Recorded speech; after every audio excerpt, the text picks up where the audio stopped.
Eh bien bonjour à toutes et à tous, ici c'est Ketal et aujourd'hui on est là pour une vidéo sur l'Orcana. On va parler de Jafar, le retour des quêtes analyses. Et bien que j'avais demandé des personnages pour la quête analyse du chapitre 2, on repart sur des quêtes analyses avec le chapitre 3 et du coup on va voir un peu ce qu'il y a dans le ventre.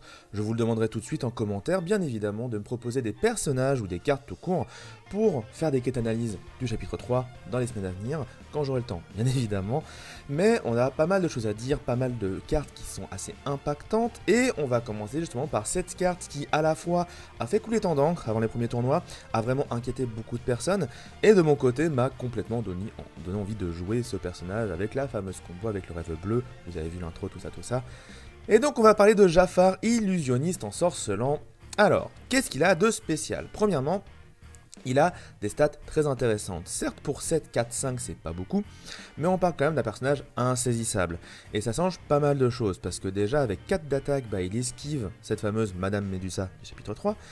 Avec ses 5 de vie, il esquive pas mal de choses en termes d'attaque. Bon, il n'esquive tout de même pas le camp soudain sur 20 Zeus, qu'il le one-shot, on va quand même pas déconner. Mais ce qu'il faut noter, c'est que pour un insaisissable, il a des stats qui le rendent très difficile à aller chercher. Alors à moins que l'adversaire joue le hameçon de Maui et fasse des choses rigolotes avec, vraiment c'est un personnage qui est très dur à gérer de manière générale. Et 5 de vie, en fait, l'intérêt qu'il a aussi, c'est que pour chasser les insaisissables adverses, il est excellent. Parce que 4-5, ça va chercher énormément des grosses menaces insaisissables du camp adverse qui pourrait y avoir en jeu, qui ont souvent justement seulement 3 ou 4 points de vie grand maximum. Donc là, il y a pas mal de choses à faire, déjà rien qu'avec ça. Autre intérêt évidemment de la carte, c'est son alter. Un alter ultra intéressant parce qu'il y a énormément de Jafar qui coûtent peu cher pour le jouer dessus. On a en acier le Jafar A2 et le Jafar A4 qui lui-même aussi est alter, mais on a aussi en améthyste dans le chapitre 3 un nouveau Jafar A3, et sinon depuis le chapitre 1 on avait des Jafar A4 et A4 seulement d'ailleurs, je crois pas qu'il y en a 5, les deux coûtaient 4, la 0,5 et le Jafar qui avait offensif. Donc on a énormément de cibles potentielles pour le jouer. Alors, petit aparté, de mon point de vue, les Jafar améthystes ne valent pas forcément le coup, mieux vaut jouer les Jafar acier qui eux sont vraiment de très bonnes cartes en toute situation. Mais évidemment, ce qui rend ce Jafar ultra intéressant, bon, il a un de l'or, mais on peut passer là-dessus, c'est juste normal quoi. Ce qui le rend vraiment intéressant, c'est sa capacité pouvoir sans limite. Tant qu'il est incliné, tant qu'il est épuisé, vous gagnez 1 de l'or pour chaque carte que vous piochez dans votre tour. Et c'est bien pour chaque carte, ce qui veut dire qu'avec la fameuse combo ce rêve bleu, vous gagnez 7 de l'or. 7 de l'or, c'est un tiers de votre partie. Si sur votre rêve bleu vous en piochez un nouveau, ça fait 14 de l'or. C'est une game gagnée dans 90% des cas. Et rien que pour ça, ça le rend extrêmement fort parce que ce Jafar, si jamais il arrive sur le terrain, vous devez absolument le gérer, de peur que votre adversaire fasse rêve bleu et gagne la partie. Toute la pioche violette est en plus très facile d'accès, parce qu'en dehors de rêve bleu qui pioche cette carte, on a quand même pas mal de pioches en violet, et évidemment, on va penser tout de suite à Mes Amis d'au-delà, mais il va y avoir aussi des cartes comme Merla Lapin, la Maléfique A3, on peut même commencer à imaginer des miroirs magiques ou des choses comme ça. Il y a beaucoup de choses à faire justement avec ce fameux nouveau Jafar pour piocher très facilement et faire du lore de manière passive sans que l'adversaire ait son mot à dire, parce qu'encore une fois on est sur un personnage insaisissable qui est donc très dur à gérer, bien qu'ils doivent être inclinés, qu'ils doivent être épuisés pour pouvoir faire ses capacités. Les decks récents, on a vu pas mal aussi de decks avec la combo avec la Bonne Fée. Je rappelle, la Bonne Fée, c'est une carte du chapitre 2 qui a des petites stats, qui est insaisissable et qui a un de l'or, mais qui coûte 2 et est ancrable, ce qui est déjà un avantage, et surtout qui dit que vous piochez une carte dès que vous jouez un personnage Floodborn. Et ça tombe bien, ce Jafar est Floodborn, mais surtout, quand vous jouez Améthyste Acier, de manière générale, surtout quand vous jouez Acier, il y a énormément de bons personnages Floodborn. On parle de la bête légendaire, le héros tragique, donc, qui va vous permettre de piocher des cartes en plus. Alors, certes, Jafar se redresse juste avant que vous piochez, mais de manière générale, en piochant plus de cartes, même si vous déclenchez pas Jafar, vous avez plus de chances de piocher d'autres Jafar ou d'autres rêves bleus et de faire tourner votre deck de manière optimale. Nous avons Clochette, qui est là depuis le chapitre 1 et qui va avoir beaucoup de mal à quitter les decks, on va pas se mentir.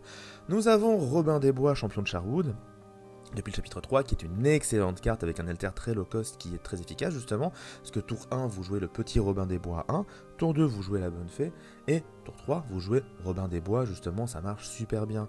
On a aussi à noter le Jafar A4 qui est lui-même un Floodborn, il faut pas l'oublier, et donc un début de tour optimal ça peut être tour 1 Robin des Bois, tour 2 la Bonne Fée, tour 3 Robin des Bois en alter, tour 4 Jafar A4, et voire même, pourquoi pas, on peut imaginer un tour 5 en altérant ce Jafar là sur le Jafar A4 et en jouant immédiatement Rêve Bleu, ce qui ferait un début de partie vraiment très très fort en termes de lore, mais aussi en termes de présence sur le board.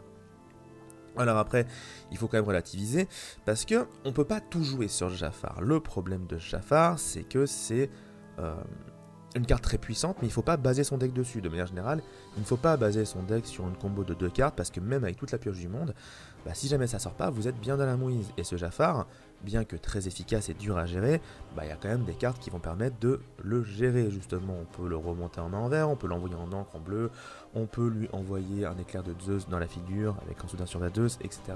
En rouge, feu de dragon, blablabla, on va pas revenir dessus, mais l'idée générale, c'est que ce Jafar est très fort, mais si vous basez vos decks entièrement dessus, bah à l'instant où il est pas là, votre deck il fait rien. C'est pour ça que les decks acier améthyste en ce moment essaient justement de faire des decks qui sont très efficaces de base, sans forcément parier tout sur ce Jafar là, et donc sans jouer tous les Jafars du monde pour faire des alters, mais juste, si jamais vous avez la combo qui sort, bah ça vous arrange grandement votre partie. Vous avez les moyens de gérer le board adverse vraiment ad vitam aeternam avec toute la gestion grise, et l'avantage du violet c'est que vous pouvez piocher pour rendre votre deck avec beaucoup de gris beaucoup plus fiable, beaucoup plus stable, et potentiellement à un moment vous avez Jafar et vous allez faire des points en piochant, et si vous avez Rêve Bleu, bah là c'est jackpot. Donc voilà, un deck très efficace qui cependant va être très sensible quand même aux dégâts directs, parce qu'il y a beaucoup besoin d'alter dans ce deck avec des cartes peu chères, et si jamais l'adversaire a les moyens de gérer ces cartes pas chères, eh bien vous n'allez pas pouvoir faire vos alters facilement au début de partie et vous risquez de perdre pas mal de tempo. Donc attention à deux choses. Premièrement, attention aux decks gris qui peuvent potentiellement faire des alters aussi très tôt face à vous et jouer Thion la bête, ce qui va éliminer tous vos personnages au début de partie et vous mettre dans la mouise pour la fin de la partie. Mais aussi attention aux decks possédant du rouge, car notre roi vous invite à la fête permettrait de gérer vos Robins des Bois à 1 ou vos Jafar à 2, et donc d'empêcher de pouvoir alter vos autres cartes facilement dessus. Voilà pour cette carte, voilà pour cette première quête analyse, le retour. J'espère que le format vous intéresse et vous plaît toujours. N'hésitez pas à me proposer de nouvelles cartes à analyser du chapitre 3 dans les commentaires. Il y a plein de choses intéressantes à dire. J'ai hâte de voir quelles sont les cartes qui vous intéressent le plus. Et évidemment, n'hésitez pas à mettre des pouces bleus, tout ça aussi sur les trucs des autres. On sait jamais, ça peut permettre de savoir lesquelles cartes intéressent le plus les gens. Je vous fais des gros bisous et je vous dis à bientôt. Ciao tout le monde.